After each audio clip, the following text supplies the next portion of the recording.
What's up, everybody? Welcome to another episode of Scotty Talks NBA Mondays. I am in here with my boy Jamar, JD Oracle once again. You guys can follow him on Twitter. Make sure to help him out with that follower count, man. He's trying to get established on Twitter. He's at JD Oracle _2TW. As you guys know, this show is presented to you by Heat Ratio Sports. We're trying to build a brand here. Make sure to go hit that subscribe on the YouTube channel. Also hit the follow over on Twitter and Instagram. You can find them at Heat Ratio Sports. You guys know me. I'm Scotty at Scotty Drowned on Twitter. You can find my sports page at ST Philly Sports 1. Once again, welcome to another episode. We're here to discuss the mid-season recap. We're going to get into the whole first half of the NBA regular season. We'll touch a little bit on the All-Star events. Nothing crazy happening there, but we'll touch on it. And of course, we'll finish off with some Sixers talk. But welcome back to the show, JD. What's up, my man? What's good, man? I'm just trying to let you get your intro out. I know that's the hardest thing when you're trying to pod. You got to get that whole intro out. Right, you gotta make sure you got all the handles correct. You got all the channels right. So we got that part down. We're good to go. That's the hardest part out the way. The rest is just content. So we'll start out with the NBA All-Star Weekend. Did you have any thoughts, on the All-Star Weekend? Any takeaways? I'll be honest with you. I didn't watch much of it.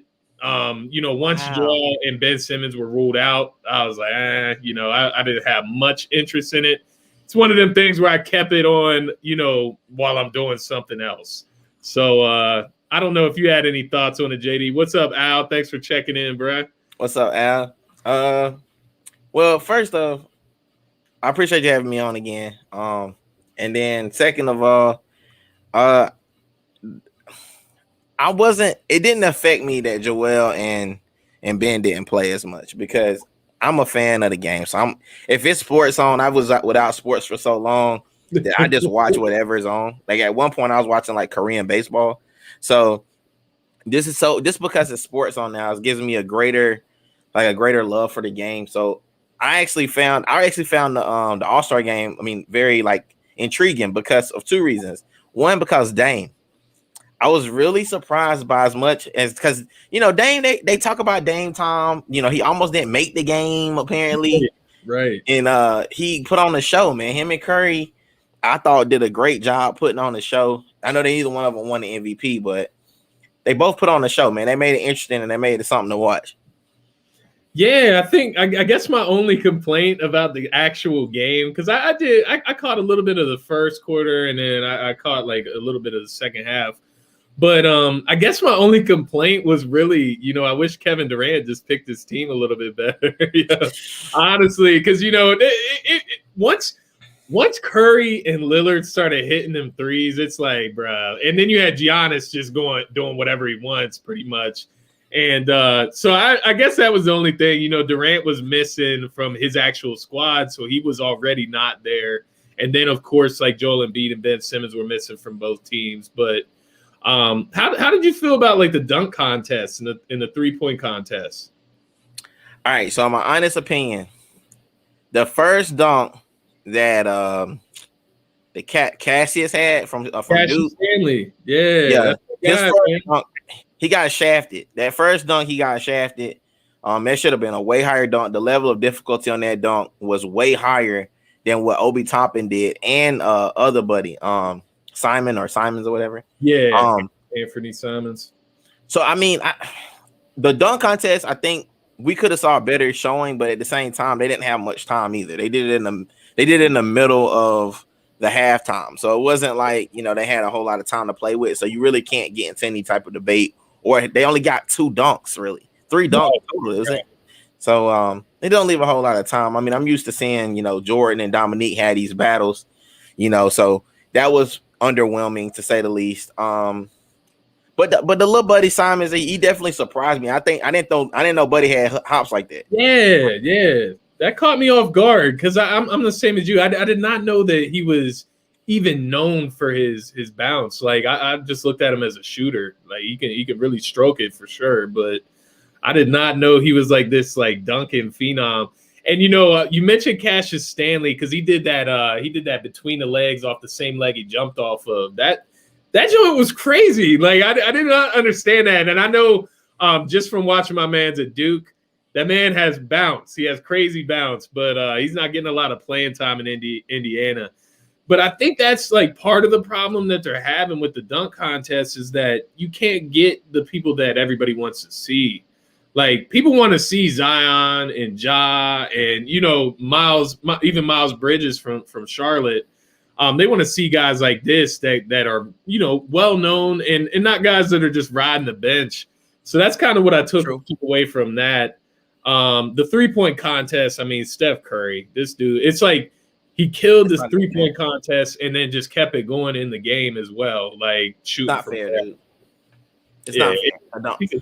The only person that can touch him, the only person that can touch Steph right now in the 3-point game is on his team, and he's not playing right now. It's Clay, and I look forward to next year them both being in it because I think Steph said in his post game interview he was looking forward. They had talked about it, and they probably will both come back next year for the 3-point contest because I think at this point Clay's just wanting to get in, so he's going to be doing everything. He might even get in the dunk contest next year. Right. Just because he haven't played in so long. He's ready to play again, man. And that's one of the things, because we're going to go over the disappointments of the NBA season, surprises. That's one thing that I was actually considering for that segment was, Klay Thompson getting injured again. Because I wanted to see him and Steph like really get that chance to, kind of make everybody eat their words about, the whole thing with Durant coming to Golden State and everything. So I was looking forward to seeing them, with a full squad there and Steph actually having some help, but just didn't work out. So we can leave the All-Star game. Obviously, Giannis once again All-Star MVP, won the Kobe Bryant MVP award, 16 for 16, 3 for 3 from 3. I mean, this dude was on fire. Bananas. Yeah, it was weird, honestly, but two of them was Banks though. Yeah, the 3-pointers. Right? Yeah, two of them was Banks. It's like he just overshot it too hard and it just hit the backboard and went in. Like, I'm not sure. I'm not sure if that's more impressive that he did it twice or if it's more impressive that he just hit the two because that's a lot. That's what I'm saying, man. That one threw me off the whole game. With Giannis starting out like that threw me off. What we're gonna get into next is the mid-season awards. So. Basically just kind of going through the awards, figuring out who we would kind of gift those to at this point in the season. We'll get to MVP and Defensive Player of the Year last, since those are the more interesting awards. Okay. The first one I wanted to start out with was Coach of the Year, because I think this one's an interesting one. I think this one is one where there's not such a clear-cut winner right now. Yep. I know everybody's going with Quinn Snyder right now for the Jazz. They have the best record in the league.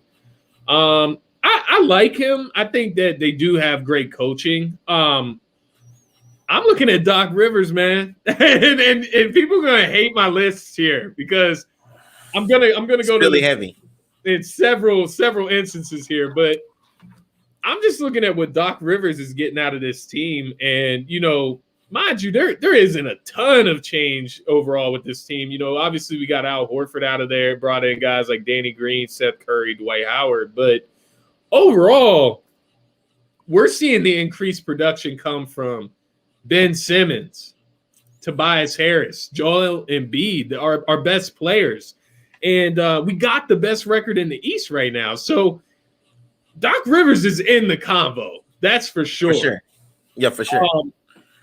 Another guy I'll let you go next because I have a feeling that this might be a guy that you might mention. So I'll let you go next with who you're thinking.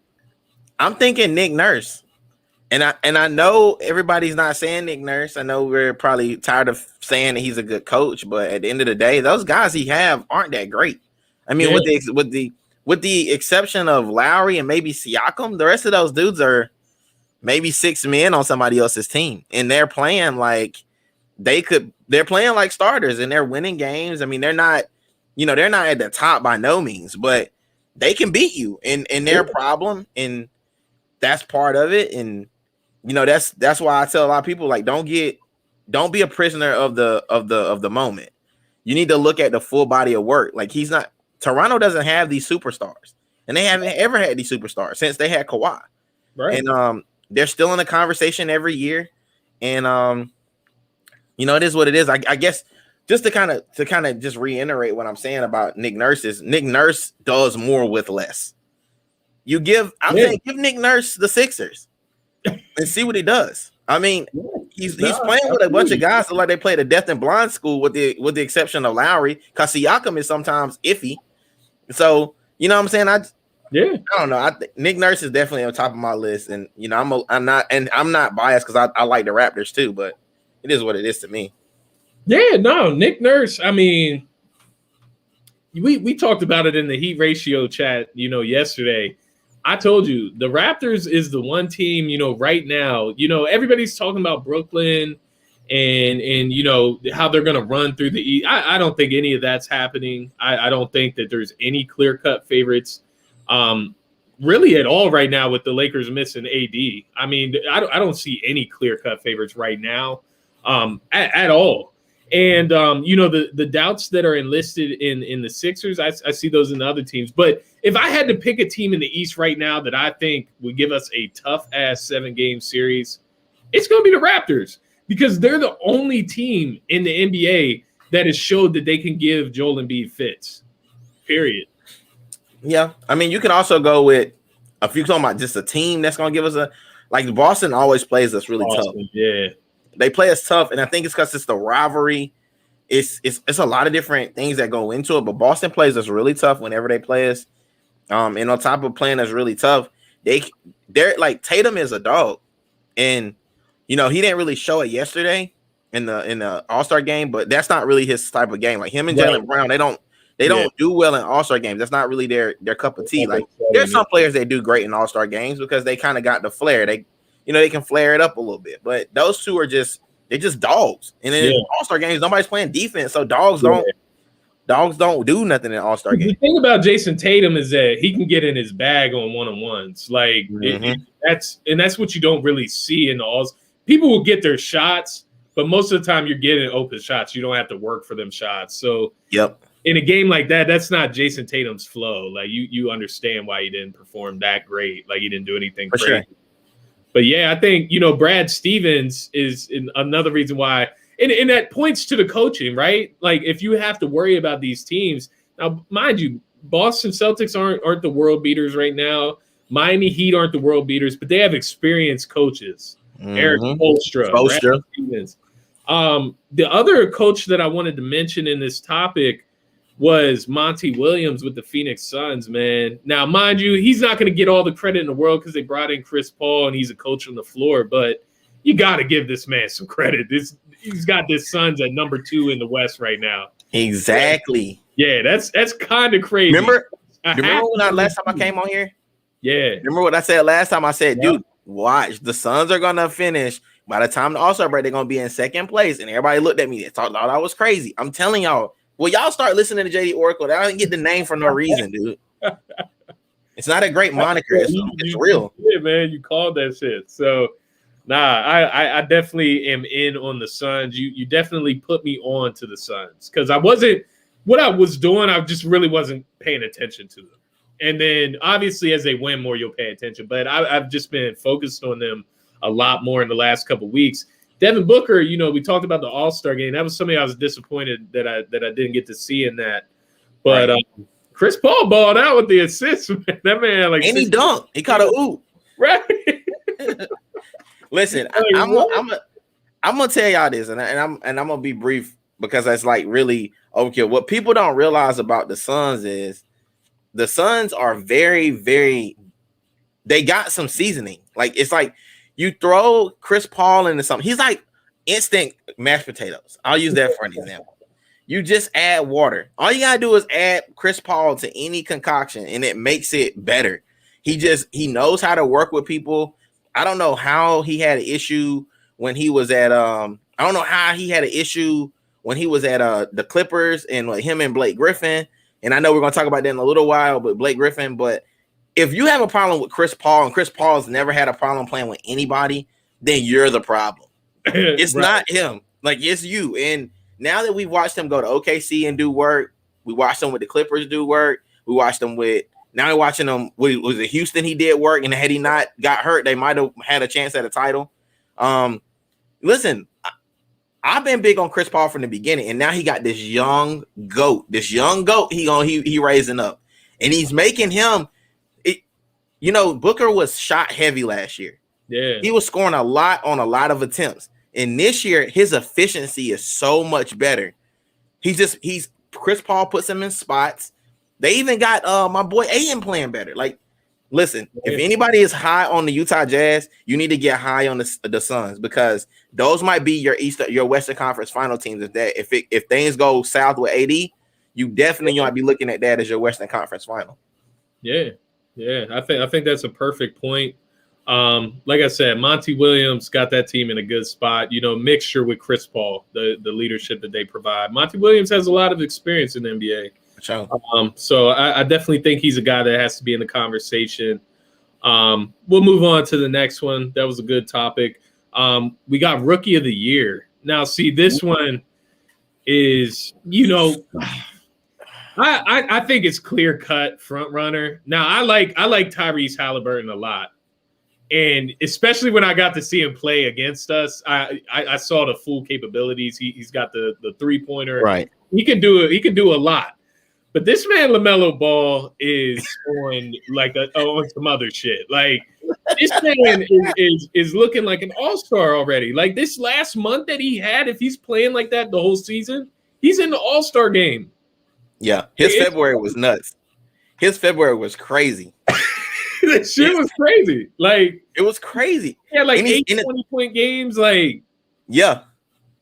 And think about this. Let's make it a little scary. Let's do this. Let's make it scary. I'm all for the spooks. If let's just say dude continues to grow, he's 19 years old, right? So let's say he continues to grow, which is possible. I know people that grew into their 20s. Yeah. Let's say he continues to get a little bit more height. He's already the tallest brother, and we see what development has done for Zoe. Right. So you see how Zoe has progressed and developed, and now he's becoming a shooter. Right. Like, you can't leave him open. Right. Imagine his brother's already got a shot and a handle and some decent defense to be a rookie, and he's got some incredible vision, like retarded vision. He reminds me of Patrick Mahomes, but for basketball. It's like plays that you look at him and you're like, don't do that, LaMelo. Don't do that. Don't do that. Oh, he did it. Oh my gosh, do that again. Do that again. Like, I can't get enough of watching it, and I know that Charlotte is a small market team. I get it. But they're becoming very appealing with all the young pieces they have. Yeah. And they got a vet in Hayward. So, hey, listen, I think it's a clear-cut favorite for LaMelo, and the moment just hasn't seemed to be too big for him. And that's what I think it's a testament that he's not really a rookie to me, because he's been playing professional ball for 2-3 years now. Yeah. So I think he is the Rookie of the Year. I think he's in a kind of the same situation that Ben Simmons was in. Like, he's not really a rookie, but he's a rookie. Yeah, this man goes the Buckeyes again.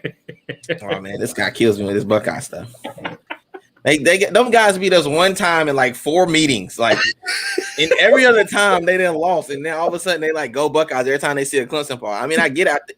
We're not rivals. You've only beat us once. We're not rivals. I promise you. Rivals mean you win sometimes. You only won once. Just relax, calm down. He throws that joint in there every time. Every time. It's like he waits till I come on and talk about the Buckeyes, bro. Let's talk about that bummy quarterback y'all got. How about that? Watch them get picked 15th as quarterbacks. Back on point. This man. Back on point.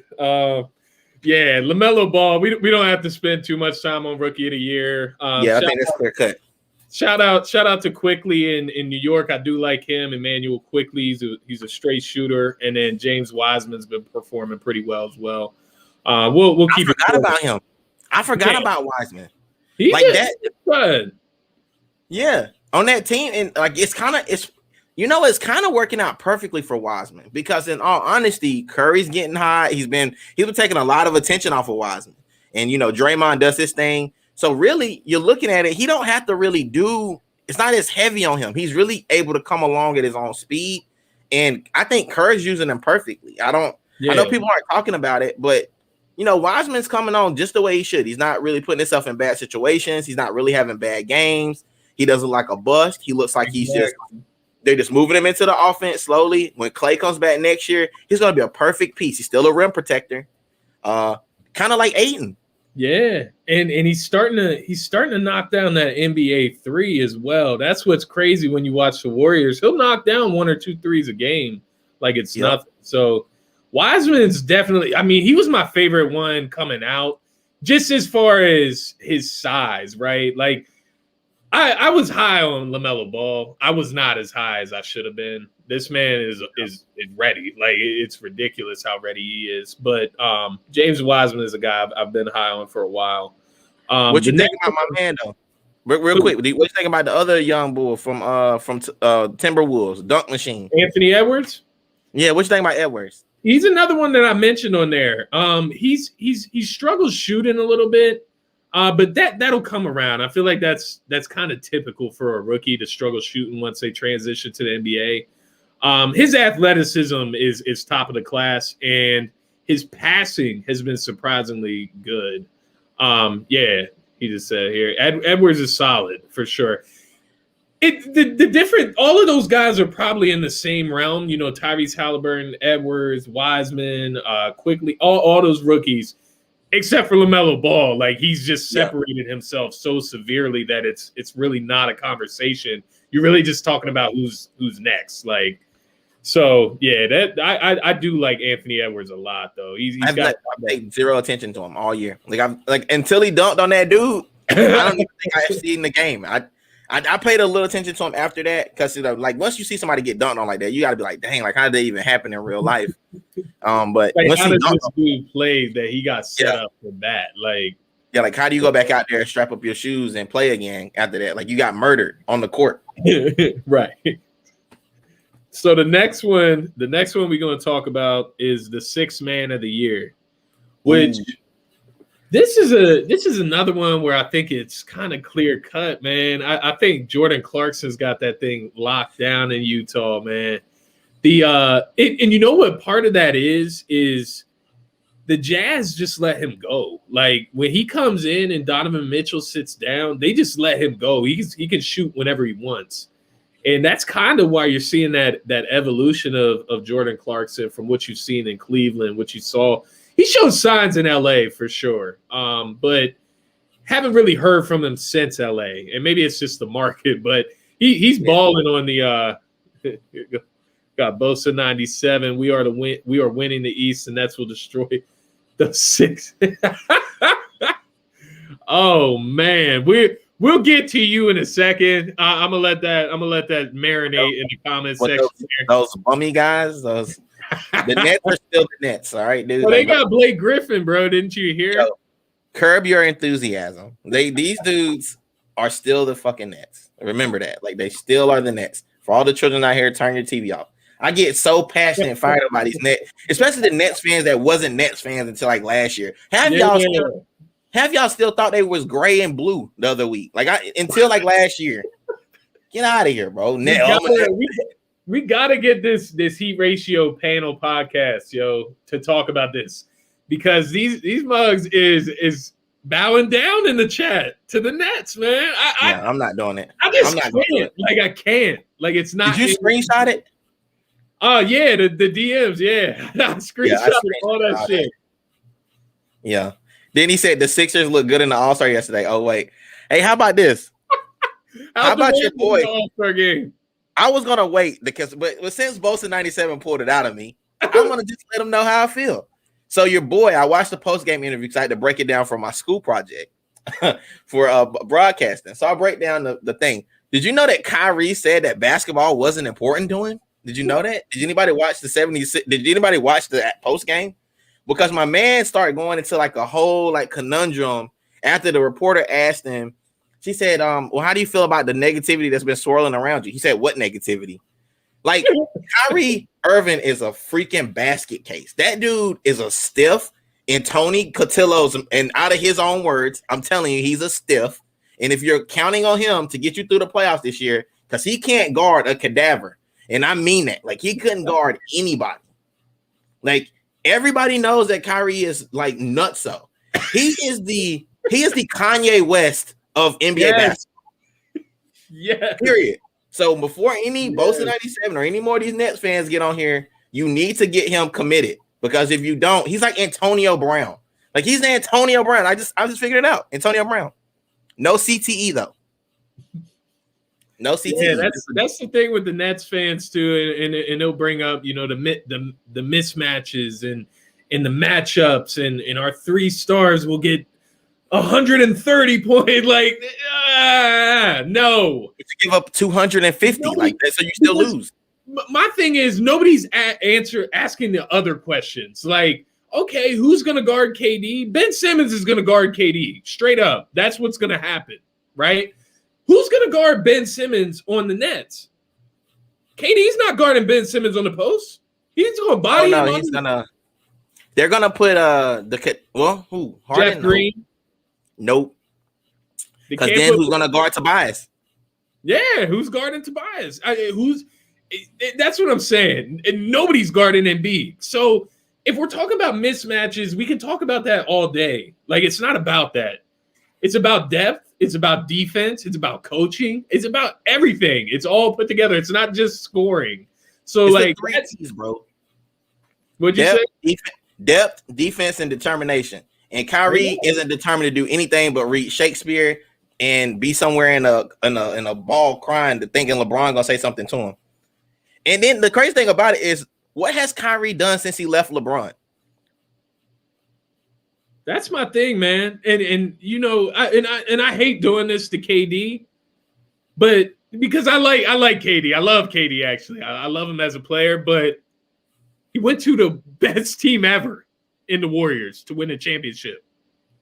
He had to team up with 2 Hall of Famers to beat LeBron and company, right? Like the same thing, the same guys he left that year before that, and now he's with the other one again. Like, at what world do you think that the recipe to win was to go with the same guy that you legitimately just lost with against, and then left him, went to the super team, won a couple, and then you went back with that same guy and add a dude that doesn't know how to play defense if you drew it on the Etch-a-Sketch form? Like, the dude is the worst. Like, and to what my man at Bosa 97, name 5 players without looking them up on Google from the Nets from the 90s. If you can name 5 of your best players from the Nets, and I'm not talking about Jason Kidd, then we can talk. But I know you're not a Nets fan for real. You probably live outside. You probably live in Manhattan, and you just decided that you like Brooklyn now. But you're really a Knicks fan. I get it, man. Not a big deal. This dude's he's a closeted Knicks fan. He's on here talking about the Nets because his boys suck. And you need to jump on the Knicks fan because they might actually have a future. That's what's crazy, man. The Knicks is looking all right. They right in the middle of the pack right now. Let's get back to the awards. We'll have plenty of time to bash the Nets when we get to the Blake Griffin segment, because that dude is nothing in my like when that happened. I'm like, okay, like that's not.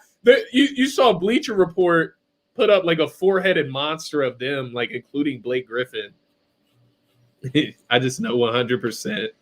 Sure. Right. I mean, we'll see. Like the Sixers have been in the playoffs before the Nets. I guess that's where we at. You know, he said you picked a fine time to leave the Knicks. Get him. Put him in the comments. Let Bosa 97 have it. Oh man, let's get back to the awards, man. Let's get back to the awards. So we was talking about 6th man of the year. I didn't think that's a very close competition. What did you think of the 6th man race as far as that? Did you think anybody's up there with Jordan Clarkson? I mean, if only other person that I thought had made a decent contribution in his absence was Shake. And that's because of Shake's, when his absence, we felt it so hard. We really felt his absence. We really felt his absence a lot. because without him, we didn't have scoring coming off the bench. And I think that's kind of the calling card for that sixth man. The sixth man, he interrupts things. Either he can press the game forward or he can interrupt, progression. Yeah. That's the difference. Like that's what Jordan Clarkson brings to the game is that he can come in and offer a spark. Even if they're down, he can come in and hit a couple threes. He generates his own offense, and he adds perfectly. Even if they leave him in there with the starters, he can play well with those guys. So honestly, so right now Jordan Clarkson is a Swiss Army knife, and that's just what it is. Well, Swiss Army knife. I'm sorry. So yeah, I do believe that he will win it if it ended today. But we still got another half of the season, so we'll see who emerges for sixth man and stuff like that. And then depending on how the trades go, somebody that might be in the starting lineup might end up getting bounced to the, might get bounced to the bench and might come off the bench and start really doing work. Yeah, straight up. And you mentioned Shake there. I mean, Shake was a guy that I had thought at the beginning of the season was for sure going to be in that convo, and he still is because he's averaging I think anywhere from 11 to 13 points off the bench. So you look at our bench, who else is doing anything right now, right? But Shake is definitely a guy in the second half of the season I think can really pick it up and get his name in that conversation. Because with the Sixers being at the top, everybody's going to be looking at players and options for awards. I mean, when you're at the top, that's what happens. So I think Shake can definitely get back in that conversation if he can just get the chemistry right. It seemed like for a 10-game span there, he was just kind of off. And then he got injured. So then that made him even more off, right? But, I'm with you there. I think Jordan Clarkson's got it for now. The next one would be the most improved player. Ooh. So this one was tough for me, right? So I'll give you just a few of the names. Well, no, I'm not going to do that to you. I'll give you my number one right now, and we'll go from there. Julius Randle on the New York Knicks. Man's turned himself into an all-star, right? You can't do much more than that. There's other guys out there that, as far as options. I even listed Jeremy Grant. Christian Wood was a favorite for that, but he missed some time with Houston, a lot of time actually. But he was in the running for that at the beginning. Who did you have in mind for that one? So you kind of stole my thunder there, but I had your first choice. I wouldn't, and I'm not going to say this because I think people are going to misconstrue what I'm saying about this, but I've actually been really low on Markelle Fultz, and I've always been really low on him since he left us. But I think I might need to look at him a little harder because, when you leave a situation where they tell you can't play anymore, and then you kind of go somewhere else and you are able to be productive, then that shows me that you are progressing as a player. Right. He might not be the top of the list anymore because you stole my number one guy, but if I gotta choose anybody to just kind of keep my eye on for the rest of the season and see how everything goes with Markelle, it would be him because I think that people told him that he was broken and he was damaged goods, and he's kind of turned it around and he's become an integral part of that team. He may be kind of getting kind of banged up, but I want to take a look at him a little harder for the rest of the season and see how it ends up going with him. So I think honestly, Markelle is he hurt? He might have tore his ACL. I think. I off the top of my head, I feel like he's out for season. Let me check him out. If he is, then that means he's the Carson Wentz of basketball. Right. I think because I saw what you're saying, especially when we played against them.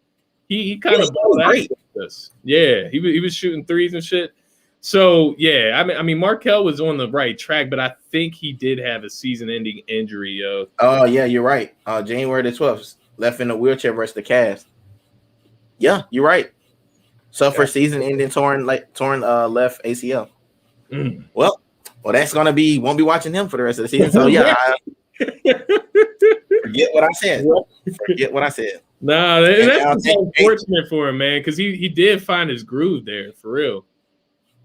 Yeah, I see that out now. I feel real stupid because I was about to big him up and give him a compliment because he played good against the Sixers, and now he's done so. Nah, some other names I had there though. I did have Colin Sexton. I didn't know if that counted though. He's been a beast since last year. He's been balling, right? And then I did see Jaylen Brown on the list. I feel like he's been balling as well. He did all-star, but so check this out. What if Clarkson doesn't win 6-man, he might be able to win most improved.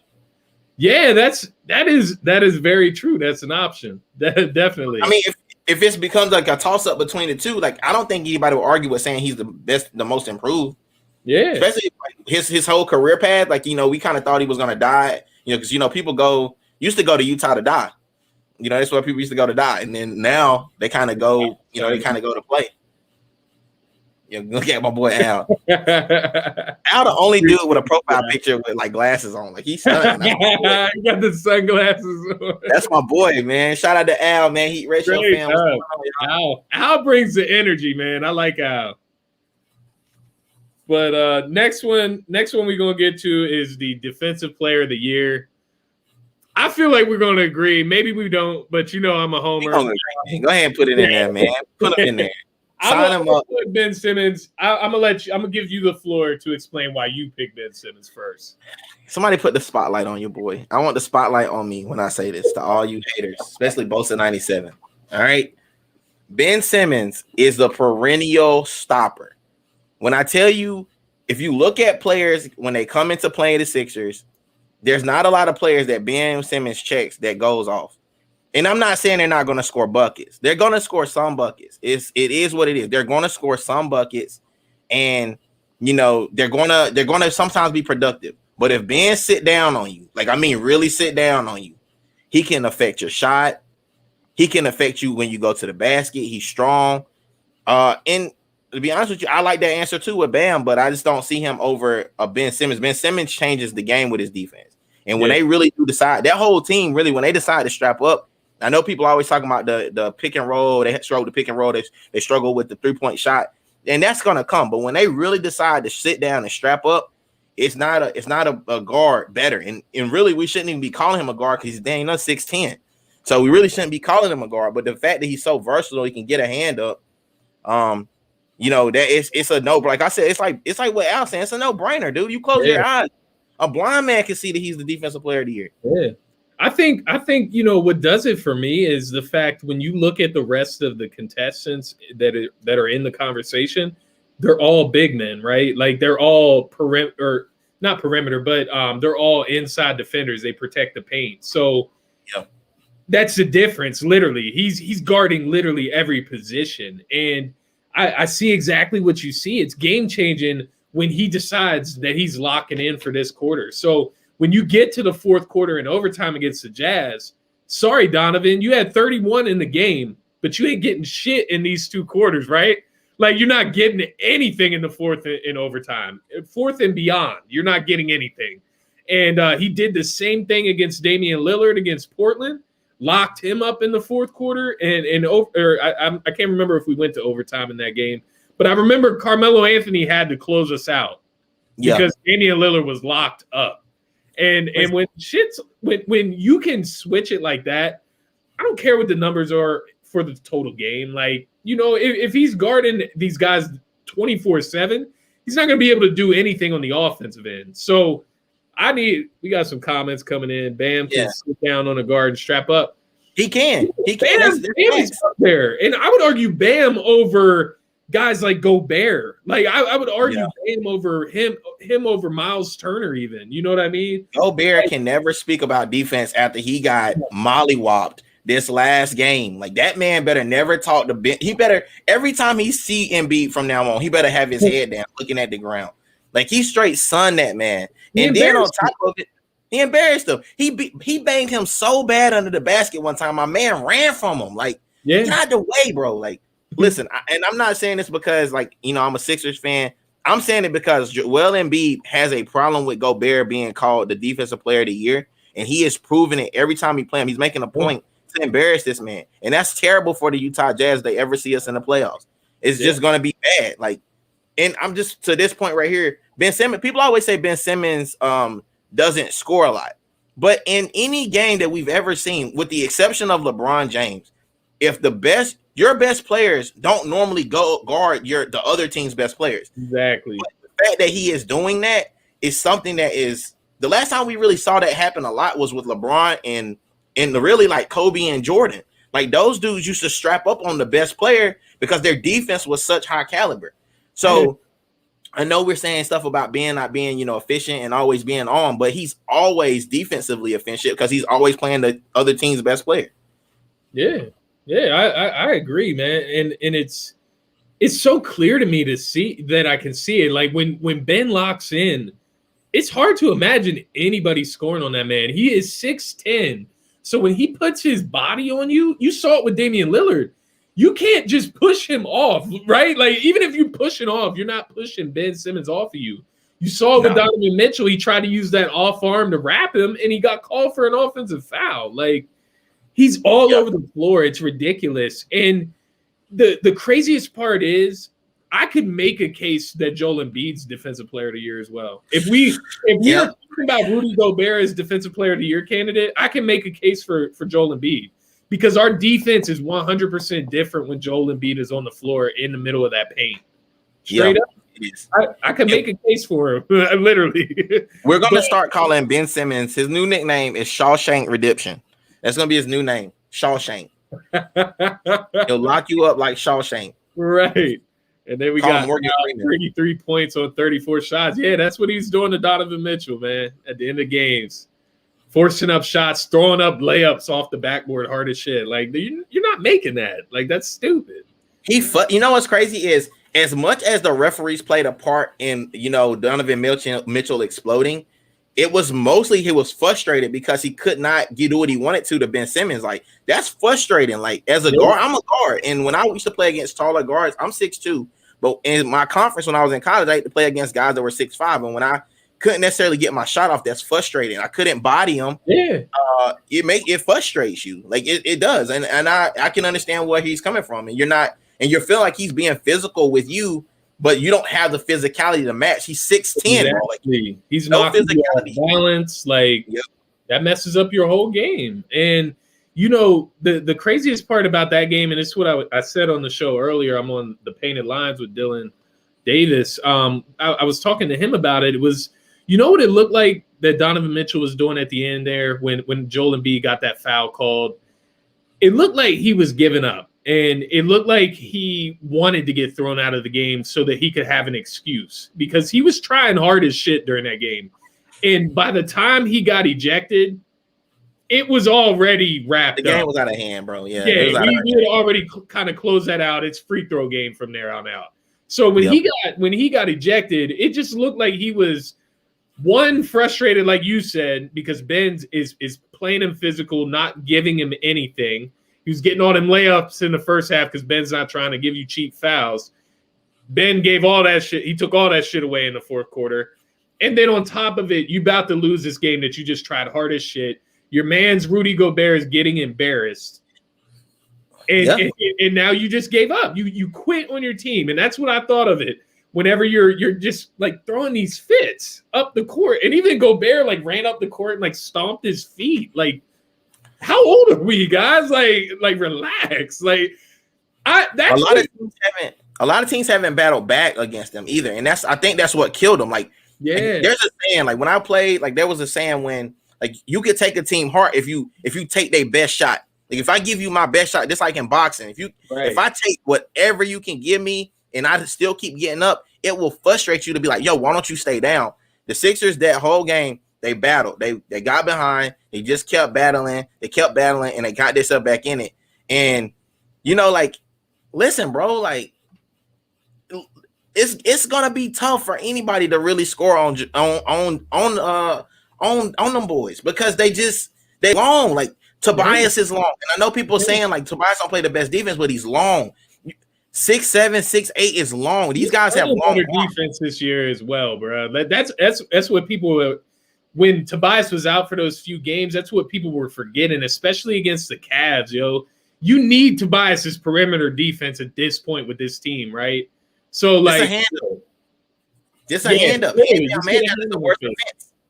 Yeah, hand down, man down. Worst defense on defense. As long as you get a hand up, you got a 50-50 chance of interrupting the shot. And that's what they miss with these guys being so long. Same thing with Jimmy and Tatum.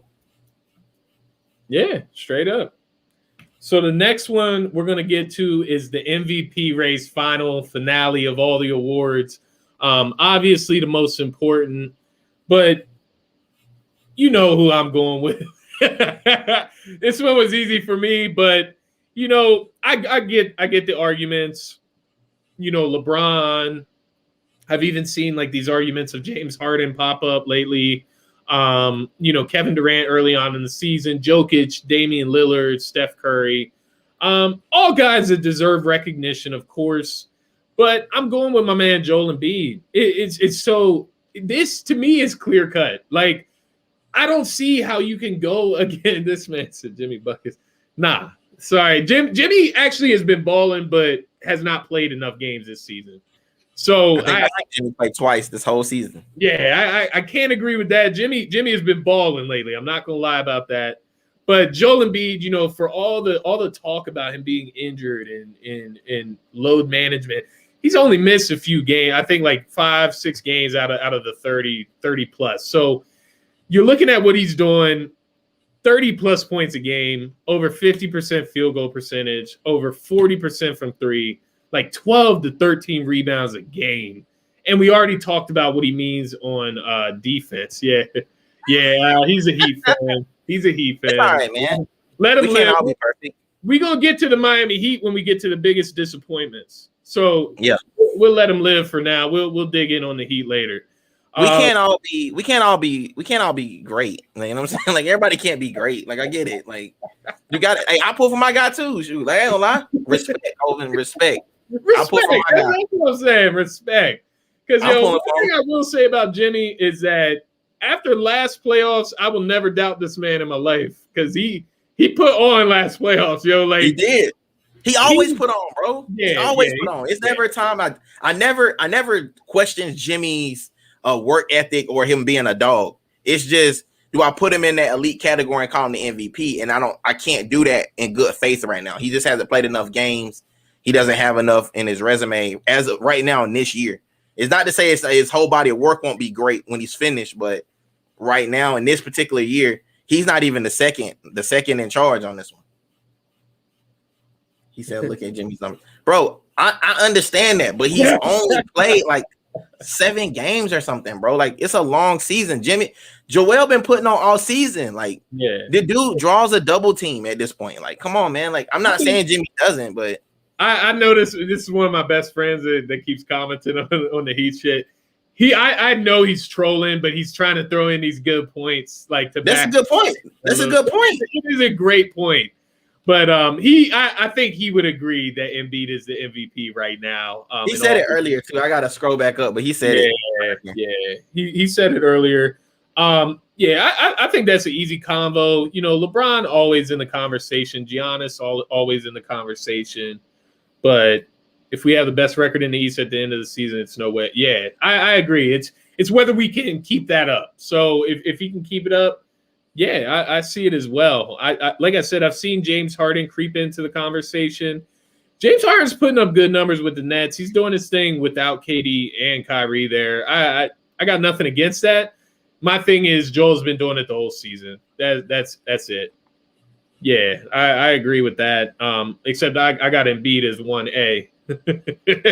Yeah, only because to be honest though, like it's gonna be one of those conversations we have with LeBron like we had with Jordan. And it's like, could you give it to him every year? Yes, you could. Yeah. Would it be fun to? Probably not. And that's just the difference. Like, like looking back on it, do I wish that Michael Jordan won the MVP more? Yes, I do, because I'm a Jordan fan. But at the same time, you got to give some other guys a shot, and it is what it is. But going back to this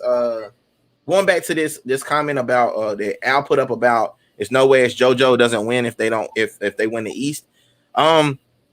I don't know, man. It depends how the second half of the season goes. If he starts missing games or load managing and things of that nature, and he's out, for rest, and they can still win. But if he's out, they're gonna do it because the national audience feels like LeBron plays all the games, and that's when he's 18 years in. If LeBron plays all the games and he's in the 18 years, and we got Joel getting sat for 1 out of 2 games every week, you know what I'm saying? Then it's going to be a problem as far as the national voting system goes. And And the other thing with LeBron is that, this season right now he's playing without AD. So like you don't have that built-in kind of excuse that they had last season where, my thing last season of why I couldn't give it to LeBron is because AD was in the top 5 of MVP voting as well. Like, how do you have 2 MVPs on one team? That's not possible. Like, but how do you penalize him for that though? Because if you have that MVP caliber help, then I feel like you can't be the MVP. But could LeBron be the MVP without AD, or could AD be the MVP without LeBron? Because that's how you got to look at it. That's how I rationalize it. Because LeBron should be the MVP without AD. Looking at it now, you would say, yeah, LeBron can and LeBron has. So yeah, I feel you. That I'm not a LeBron fan. Looking, because when you get up to these ranks, when you have Giannis, when you have James Harden putting up these crazy numbers, you have to find something to minus these guys out, right? Like, and I think that's ultimately why LeBron didn't get MVP last year, to be honest. I think it was just because Anthony Davis was so good too. Was it Giannis again? Dude, okay, can I get the spotlight, please? Please MVP, I swear. Yeah, let me get this real quick. Giannis doesn't need another MVP for the rest of his freaking career. And I don't care what happens. The dude, because they give this award out and it's supposed to be like the winning award. I get it. It's supposed to be for the regular season, but Giannis really doesn't deserve it because at the end of the day, the dude's like 7 feet tall. And when the games really count, he don't do nothing. Like they get knocked out every year. Like LeBron has been consistent. And I know somebody somewhere is going to tweet me or at me or something because they know I hate LeBron. I'm not a LeBron guy, but LeBron is something different, man. I'm a Jordan guy and I know it too. I gotta give him his due. LeBron is the man. Just get a man an MVP. Stop giving it to Giannis. If Giannis is even in the conversation, give it to LeBron just off default because he's not going to do nothing with it. Yes. LeBron is going to end up in the finals every year. He's going to be there until somebody stops him, and nobody stopped him yet from at least getting there. Yeah, no, I can't. That's the thing. He said, "Don't hate on my boy, JT." That's the thing, man. LeBron's in it every year, so it's like you want to award somebody else, but you can't penalize LeBron for being in it every year either. So it's a tough line. Like you got to build some clarity there for real. Jordan, that's all you got to say. When you say the precedent was set by Jordan, if there was no Jordan, the precedent wouldn't be set. But it's like they get penalized, and when they retire, when LeBron retires, maybe in 3 or 4 years, or whenever he decides to take the bionic body off. And he decides to retire, we're gonna look back at his body of work and we're gonna say, damn. What's crazy is LeBron, or not LeBron, but Jeannie Buss was on First Take earlier today, and they were asking her, like, how long do you think LeBron really has left in the tank? And she said some shit like 46. Like, he said he doesn't want to play till he's 46, but he did mention that Kareem Abdul-Jabbar played until he was 42.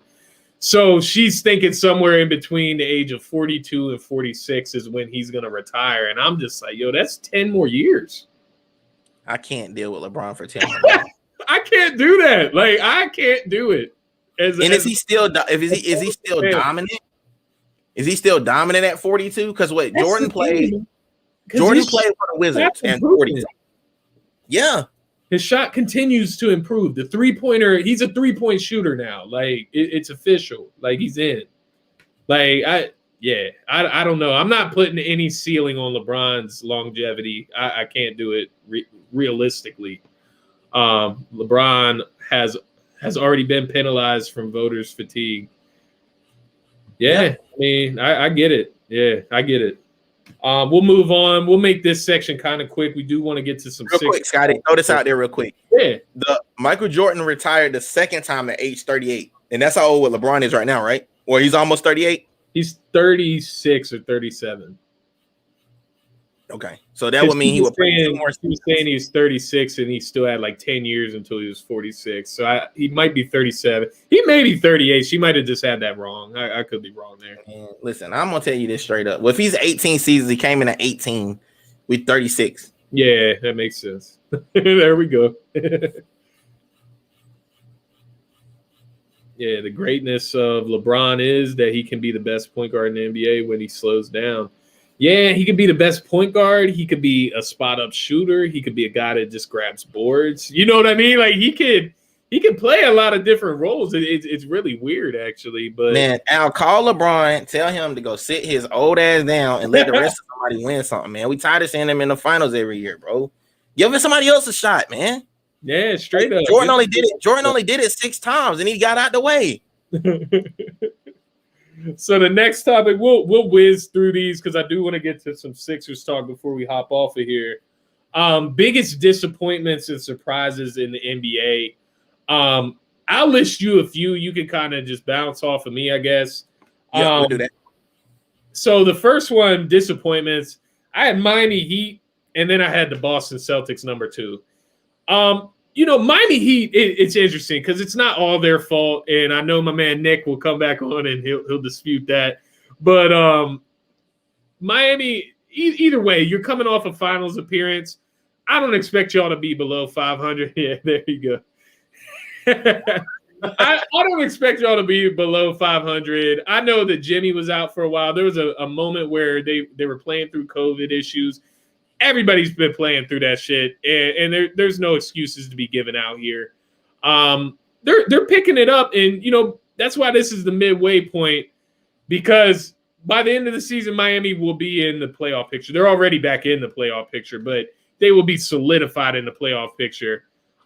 We got a couple more rolling in here. Dallas, disappointment. Denver, Boston. All teams that I had on my list, to be honest. I had Dallas, Denver, and New Orleans. I would have liked to – people will argue with me about New Orleans. I know they're young. I expected them to gel a little bit more. I expected them to compete a little bit better, man. I was expecting them to be a little bit more progressed. They lost a lot of games by close margins. They ain't been getting blown out. They don't have any real leadership. The oldest guy I think on the damn team is Reddick. And he playing like one of the biggest scrubs on the team. Yeah, he's a bum right now. Dude's bummy, man.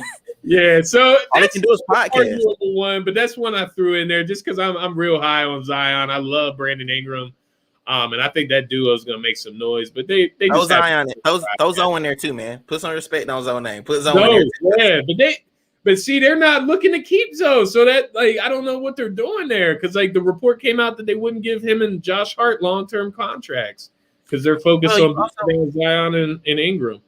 I get it. I get that completely. I understand the mindset behind it, but after this year that Zoe's having, I think they're going to revisit that because he's one of the bigger guards. He's one of the bigger true point guards. You're going to keep Eric Bledsoe, or are you going to Lonzo? That doesn't make sense. Eric Bledsoe 250 years old. I'm not keeping Eric Bledsoe.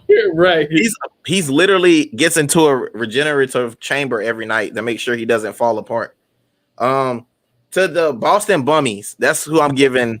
The Boston Bummies, who I am the most disappointed in, not because they are playing bad, but because people still rank them as one of the perennial teams, and I just don't see it. I mean, I know we talked about maybe being them giving us a hard time, but I just don't see it. They're still bummy. They should be better than they are, especially with the way they tried to crown Brad Stevens as the next coming of Phil Jackson. Right. I just think they should be doing better, and they're not. And I know Jenna's somewhere hiding in the corner. We're talking about Boston, but yeah. The crazy thing about Boston is, like you mentioned, they mentioned Brad Stevens as the second coming of Phil Jackson, but they've had talks in national media that maybe they need to move on from Brad Stevens. So that's very reactionary to me. That's one of those recency bias type of things. I'm not firing Brad Stevens. I think this team is just not as good as what they thought. You didn't fulfill that center position, and Kemba Walker's just simply not as good as we thought he was or as he's been. Jenna, where are you? Now, I've seen her trolling on some of the other Heat Ratio pods. So she always do that, bro. She loves trolling on us, man. She always trolls, man. What I tell people all the time? I don't know if I said this on another pod before, but what I always tell people is whatever team you hate the most, you're secretly a fan of, because you're watching those teams every night to find something to pick apart. So you become a fan, just like Bosa. Bosa 97 is legit a Sixers fan. Yo, send me, DM me, find me on Twitter, and we'll send you some merch, man. We'll get you a nice little Sixers hat, man. Something nice for you. Maybe like a little tuxedo, man, like a little tuxedo tie to go with your.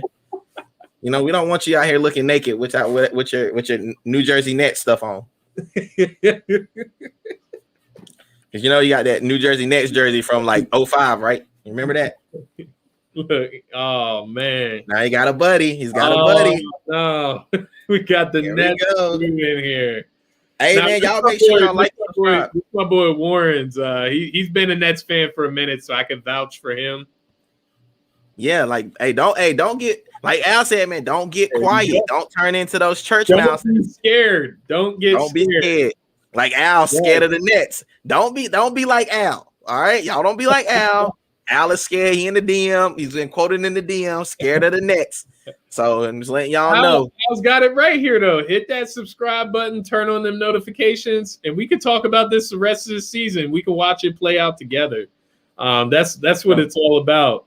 But let's get to biggest surprises. I had the Jazz as number one just because they got knocked out in the first round last year, right? And now all of a sudden they got the best record in the league. They are playing really good basketball. Like I said earlier, I'm not as high on them as I was before we played them. I think all that crybaby shit is going to come back to bite them. Anytime you call out the refs publicly like that, it's going to come back to bite you. You're not going to get any calls, period. They think it's going to benefit them. No, it's going to be the opposite. They're going to give you less calls. They're going to tee you up more. So I don't think they did themselves any favors with that. My next surprise was just the New York Knicks being in the playoff conversation. Like right now, they're like the 5th or 6th seed in the East. So mind you, there isn't a lot of disparity between the middle of the pack and the bottom. They're in the middle, and they're in the Eastern Conference talks, and I have to give them credit for that. The last one I would mention is Doc Rivers' impact on the Sixers. I knew Doc Rivers was Hall of Fame coach. And our other guy, Dan, talking that shit on Doc Rivers, man. Nah, we're not just gonna call this man a good coach. Now Dan has become the other Danny Green. Danny Green is now Danny Green, and now Dan Green from our network is the other Dan Green. Like this, he's back. He's back out. Yeah, you can't be taking him out the wheel. Respect on Doc's name, man. He's getting the best basketball that we've seen out of Joel, Ben, and Toby. You got to give this man some credit. What are some surprises that you had, my friend? I'm going to throw. Well, I wasn't surprised, but I know everybody else was. The Phoenix Suns. I've been telling everybody. I wasn't surprised because I called it, but the Phoenix Suns, man. Like we said earlier, Monty, like that whole group. You know, you add a coach on the court. You got Ayton playing like he's definitely getting more seasoned. They got the brother guys with Bridges. Is Bridges the other guy? They don't have Bridges. Yeah, Mikal. Mikal Bridges, and then they don't have Oubre, right? No, not anymore. He's on the okay. Now. So what I was gonna say was, imagine. Oh, I wrote Oubre down. Okay, so imagine if they still had Oubre. Oubre, which is super long, he can change shots. I mean, he hasn't been as deadly with the Warriors, but if you added him with Chris Paul, man, I just think anybody that Chris Paul touches, they just automatically get better. Booker, like you said, was getting more efficient. And another one of the sleeper teams that I was going to talk about was my biggest disappointment. I'm sorry, my other biggest disappointment. I got to go back to is the Atlanta Hawks, because the way they fired that damn coach. Yeah. I am pissed about that. Like I have been really pissed. There we go. Hey Jenna, how you doing? Though. How you doing, Miss Jenna? I just wanted to let you know how you doing. You know what I'm saying? Hey, listen. I'm just upset about the way they did that coach, man. I'm serious. Like the Atlanta Hawks wasn't gonna beat anybody this year anyway. Why fire him? All them young boys they got on that team, they should be letting him get to his feet under him, and they're not doing that. They're snipping these guys too early, and it happens to be a lot of the African American coaches. I'm just gonna be honest. It just happens to be, and there's already really no representation in the NBA. And then the ones that you do got, they get fired for some of the most stupid stuff ever. Like I said, I hope Doc Rivers does have a long stint with the Sixers. I hope we see him for years to come. I just can't, in good conscience, man. I just can't sit here and not say nothing about that, man. That's a huge disappointment, especially with all that social justice stuff that happened this year, the way they've been taking an initiative, I just think it's a double. Well, what is a double negative? Like they're saying they're going for all this like progression and social stuff, but then the black coaches that they do have in the league, they fired them. So what are we really saying? Like it's giving a contrary opinion. Like, I mean, that's all I got, man. No, that was a good call out, and I'm glad you hit that because I definitely miss the Hawks in general. I mean, you know, a lot of people, maybe not you, but a lot of people had the Hawks as like a middle of the pack, bottom of the Eastern Conference playoff team. I mean, with the pieces, they have a lot of young pieces. I think they need to maybe. I would maybe package a few of those young pieces together to bring in a stabilized piece. You know, somebody that's ready to compete with Trae Young. Trae Young's ready. I mean, that dude's a baller. But yeah, that's criminal, man. To fire a coach mid-season during a pandemic after a shortened offseason. How does any coach get fired this year? That's kind of weird to me in general. And you know, you hit it right on the head. It's the fact. But why you firing him? Like you firing him because you're not the team you're supposed to be. Y'all was trash to begin with. It's not like you guys were supposed to have this winning season and he somehow screwed the pooch. Like he didn't screw the pooch. Yeah. You guys are buns.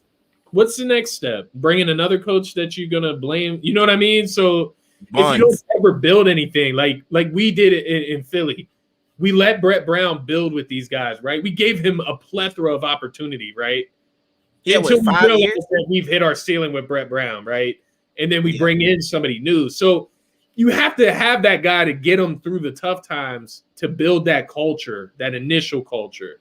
And that's just wrong. You know, in the middle of a already messed up season, and you're just you're doing exactly what you should have expected, right? Like you weren't about to be a contender. That it just makes no sense. So I did like that call out. Free my dog, Mark Jackson. Free my dog, Mark Jackson. Let's get him off. Let's get him from behind the TV. Let's get him a job somewhere because I think a combo I didn't even have you on for was, you know, the Steve Nash hiring. He gets handed like this dynasty team with these superstars. That's another conversation for another day, but you know, it is something to mention. This dude has no coaching experience. Period. Listen, dude, I just mentioned it to somebody a couple weeks ago that the Steve Kerr and the Nash hiring is the exact same situation. It's the exact same. And Kerr is reaping the benefits of Mark Jackson. You know what I'm saying? Like whoever was coaching the Nets before is gonna they're reaping the benefits of Mark Jackson is forgotten about in Golden State. That's crazy. Yeah, and it's like the thing about and what makes me pissed off about the Mark Jackson situation, and I'm gonna be done with it, is that dude has to call those Warrior games. All those championships they had, he had to call those games and had to say really, really good positive things about those players. And he was able to say, I coached those guys less than a year ago. And now they're winning the championship, and I'm here with you guys, even though I didn't do nothing wrong. Right. He didn't get fired for it. It's not like Steve Kerr brought a whole new system. They were already doing that. Like, we got to open our eyes up to see what's really happening in front of us. Like, they're saying one thing, they're pushing a rhetoric on us, and then they're doing something completely different to us on the back end. Yeah. If there's no more, it's almost like it's actually pretty disrespectful what they're doing, because it's like they're expecting us not to notice. Like, oh well, let's put this out there, and then we're gonna keep firing these people in the background. They're not gonna notice because they see us, you know, really Black Lives Matter on the court. Like, it doesn't matter. Black lives don't matter if you're gonna fire all the black representation you got in the league. Like, I love a jury. I love a jury at Toronto. Like, I don't like Toronto. I'm not a Toronto fan, but I love a jury because I think that he is good for the game. He's not only an African American, an actual African, but he is actually pushing the game forward with our everything. He's a face, and it's a face that looks like the players that play in the league. Like, I'm sorry, representation has always been lacking in the professional leagues, even though we make up about 80 to 70% of each league that we love to talk about, the NFL, the NBA. Yeah, no, you hit it right on the head, and the NFL is like on a whole other. That's like a whole other conundrum of a conversation, a rabbit hole you can't go down right now. But It is. It's a bit ridiculous, right? Like it's ridiculous. But I'm glad you brought that to my show. I'm glad you pointed that out because that is something that needs to be talked about. It's actually something that happened. That happened last week, right? It was right before the All-Star break. Like all this stuff started happening, and it kind of got overshadowed because, like, of course, the Donovan Mitchell situation happened, and then a couple of trades start being, swirled around. So it kind of got pushed to the background. But I think that's kind of how they hope it happens, that it just kind of gets pushed to the background and everything else comes to the forefront. But that needs to be talked about. Right. Yeah. No, you're exactly right, man. And I'm glad you brought that to my show. Honestly. So what we'll do, we'll kind of close out with some Sixers talk, and then we can go through our top 10 power rankings to close the show out. Obviously, some Sixers talk. What I want to get into, just kind of recap the first half of the season with the Sixers specifically, and then kind of just set the outlook for the Sixers in the second half of the season. So what I had a biggest surprises, biggest disappointments just for the Sixers. So what would you like to do first? Would you like to go to the negatives or the positives? I feel like you start with negatives and you end with positives. It makes me feel better about the conversation. Like it. I like it. So we can start with the negatives. I'll let you have the floor since I've gone first the last time. No, go ahead. I've been rumbling. Go ahead. You got this one. All right. I got you. I'll play back up on this. So my biggest disappointments, I have 3 of them here. The consistency, and this is really for the entire team outside of Joel, Ben, and Tobias. But the guys that I pinpointed were Shake, Danny Green, and Seth Curry, because we need them to be consistent. Whether their consistency is 2 to 3 threes a game, we need that. Like if Seth just get us 12 to 13 points a game, we don't need a 20-pointer here and a 5 or 0-pointer there. Like get us some consistency right in the middle. Danny Green, we know what Danny Green's going to do, right? He's going to take threes. He's going to play D. Just get us 1 to 2 threes a game. That's all we need from you. We just need something consistent all around. Shake, we need you to consistently come in off the bench and get that 11 to 15 point mark. We just need that consistency.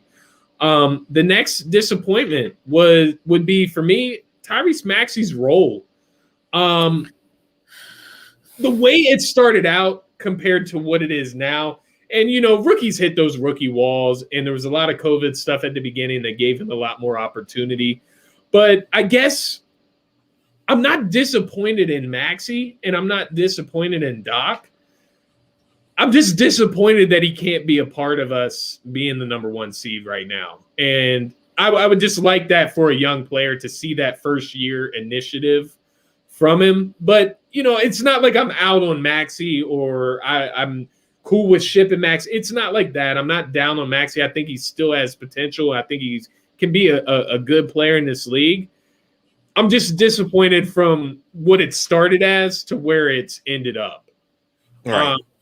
And then the final one that I would point out, and then I'll let you digress on this, would just be Matisse's offensive presence. I was hoping that he would just at least get something that he does well on offense, whether it's having that first step and getting to the cup whenever he catches the ball and then dishing it out or finishing at the rack, or just being the spot up shooter from the corner, just simple things.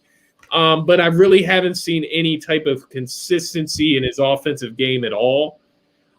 Even confidence wise, I haven't seen the consistency on offense in that aspect. And I think that would unlock a huge part of this team if he could contribute anything consistently on offense.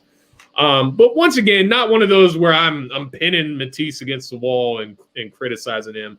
Just little things that I expected that just simply didn't happen. What would you say? What how do you feel about those? So all mine are C's. So I have consistency, tenacity, and hesitancy. Those are my 3 because, and I'm gonna hit all 3 of them. A consistency, like the things you said, I'm not gonna beat a dead horse. Tenacity, because really the tenacity comes in there when you start talking about defense, and we talk about the 3-point shot. to defend the 3-point shot well off the pick and roll, you have to show help and you have to be willing to be aggressive to get out on the man, to get a hand up. Right. They don't do it until they get behind the 8 ball a lot of times. It's like, okay, well, the dudes already didn't hit 5 threes on us or 25 threes on us. Like, now y'all want to get out there and get a hand up. Like, we need to start doing it. When somebody starts hitting 1 or 2, okay, you know what? We got to hedge off this pick now. You know, if 4 or 5 people hit 2 or 3 threes, that's a lot of points. You know what I'm saying? So, and if we're only getting 2s, because, you know, we're not that great 3-point shooting team, that adds up a lot faster than most people think. And that's one of the reasons. And the third point I'm going to make, and this to end it off, is the hesitancy. The hesitancy of Thibault, of Curry sometimes. Like, Curry will pass up a 3-point shot a lot of times when he really doesn't need to. Danny Green's also being super hesitant. It's just they're not very assertive. And then they're kind of just all waiting on Joel to be assertive. And that creates more of a problem for Joel because they know that Joel's going to he's going to take his time getting down the court sometimes when really they could push the ball up because they're waiting for us to get in a half court set. I don't know. I have an issue with the hesitancy and I'm not going to be too critical on them because of, you know, everything that's been going down. But I will say this. If you look through the year, and all these things can be easily corrected. Every single one of these things can be corrected. The consistency can be corrected because that just comes with attention to detail. Like, okay, what are we doing here? We need to not do that. All of these things are attention to detail things. They're all the C's of what I call it, but they all just seem very, very, like you said, very hesitant to shoot the ball. They all seem very hesitant to make a play that doesn't involve Joel Embiid. And now finally Ben Simmons is coming to a point where he is taking that next step, but now we need all of them to. Yeah. If they all do it, we become a very scary team. And that's without one of these blockbuster trade picks that we've been talking about. Yeah. And I think you hit all the points there. I think we kind of agreed on most of what we said there. For sure. The hesitancy and the tenacity. The tenacity is what I want to touch on first. That's why you see us coming out against a Brooklyn team that has none of their stars, or a Portland team that doesn't have Dame or CJ and losing, or a Cleveland Cavaliers team and losing to them. They're not coming out with that juice, and you need to come out, take care of business early so that Joel and Ben can sit in the fourth. Give them those rest days, right? Like, that's how you get your load management in for real. Like, that's the real load management. And you just don't see that all the time. They're a little slow to start. They come out slow and don't pick up on it, and then they want to get back in the game late, like they did against the Jazz. So, you know, it's a lot of that stuff that falls right in line with the tenacity, the want to win, the want to show your dominance. And you always see them kicking in a new gear in the fourth, and it's like, that's cool because that makes sense in a sense, right? To kick it in the fourth, save your energy for that.